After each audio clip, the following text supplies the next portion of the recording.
Հայաստան դաշինքը ոչ միայն այս փուլում եկեղեցու վրա, որ այս հարձակումներ ուժ գնացել են, այլ եթե հիշում եք, դրանից առաջ ուրիշ մարդկանց միջոցով, նոր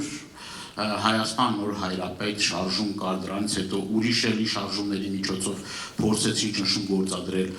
Մայրաթորի վրա, մենք բոլոր այդ հարձակումների ժամանակ ամբողջ մեր կազմով, մեր գործընկերներով կանգնած ենք եղել հայ առաքելական Սուրբ եկեղեցու կողքը։ Որևէ մի սանտիմետր չենք նահանջել, նաև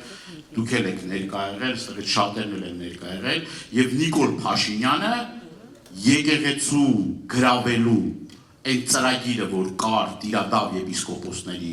առաջնորդությամբ, ձախողել է հենց ձեր շնորհիվ, հենց հավատավոր ժողովրդի շնորհիվ, ուղղակի ջախջախիկ պարտություն ա կրել։ Այդ օրը ծրագիր ունեին իրենք, մենք էլ գիտենք այդ ծրագրի մասին, որ պիտի ներխուժեն Մայրաթոր Սուրբ Էջմիածին եւ կատարեն պղծություն։ Այդ ամեն ինչը կազմակերպված է, եւ մենք եւ քաղաքական դաշտը եւ տարբեր ուրեմն գործիչներ, այդ թվում նաեւ մշակութային գործիչներ, այլ ոլորտի մարդիկ կարողացան այդ օրը լուր համեստ պաշտպանել մեր սրբության սրբոցը, Մայրաթոր Սուրբ Էջմիածին։ Եվ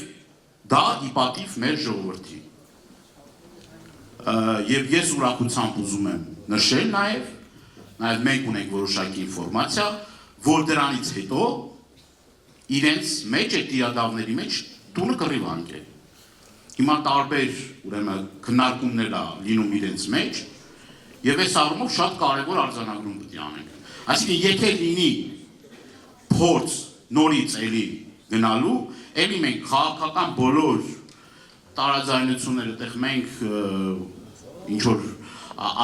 բանի խնդիր չունենք, որ ներկայանանք որպես Հայաստան դաշինք եւ այլն, լուր որպես հայ առաքելական Սուրբ եկեղեցու հետևորդներ գնալու ենք եւ պաշտպանելու ենք մեր սրբության սրբոցը։